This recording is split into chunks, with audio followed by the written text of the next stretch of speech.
Which bow should you buy? 2025, you got the RX-9 from Hoyt. You got the Mathews Lift X 29.5. And I'm going to add last year's model PSE Mach 30.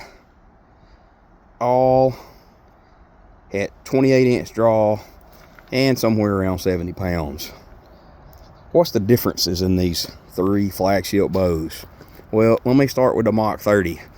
I'm going to steal Hoyt's 70 feels like 60 phrase because of the three. This is the least stiff draw, easiest to draw at 68.9 pounds maxed out. Now I will say the other two come in a little hot. Both the Lift and the RX-9 are over 70 pounds. But I've shot several of the Mach 30s at 71, and it's just easier to draw. So anybody that's going to be tree stand hunting, ground blind hunting, or as we get older and we're not Cam Haynes, a little easier draw, and it seems like most of the PSEs are not coming in as hot as the Hoyt or the Mathews would be my number one choice. Now, between the Hoyt and the Mathews, the RX-8 and both the RX-8 and the RX-7, I had both of those bows, and I will admit I am a Hoyt fanboy. The RX-9 is a much stiffer draw. It is very similar now to the Mathews. Both of these bows are excellent shooters.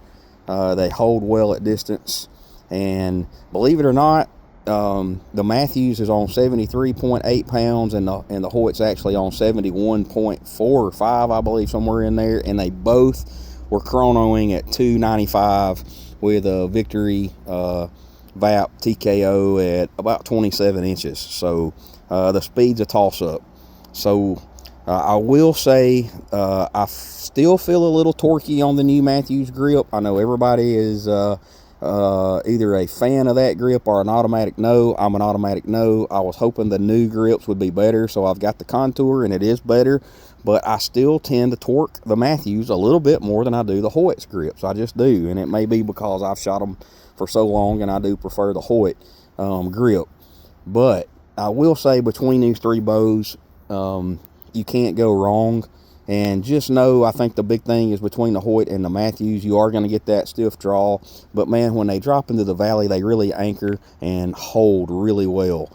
So it's not a huge peak. Both of them are kind of that continual stiff draw, and then it relaxes right back into the back wall. And man, the back wall on both of these bows are phenomenal. So you can't go wrong with either one of those. So just a quick overview of these three bows, and it might interest people. I will add that since the Mach 30 is last year's model, and you can pick up those things used, I've seen them on the PSE Facebook page for like $850. Man, for a carbon bow, and just the resale is just not right where it should be, with the Hoyt and the Mathews, or just where it's not.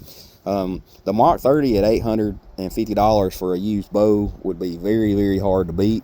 But you want a new bow and you want the flagship, I still give the nod to the Hoyt, even with the tuning adjustments, because I just haven't had a lot of issues tuning the last few years Hoyts, and I just don't torque them left or right as much as I do the Mathews grip. But I'm going to shoot it a lot more and see if I have a different opinion in the near future.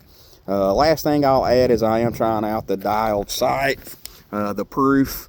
I've got the proof, I've got the Booney, and I have the old black gold dual track that is very hard to beat. I do like the proof, that it's got the tapes on the inside and the outside.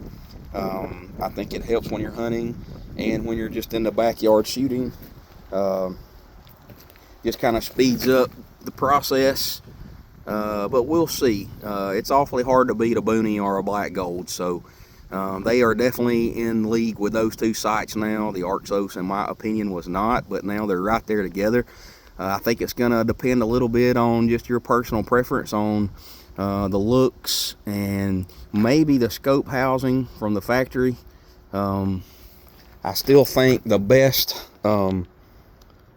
scope housing in the business as far as deer hunting is Montana black gold. Nothing draws light in at dark like the black gold as far as your 2 pins there, and the way they wrap those with their fiber optics.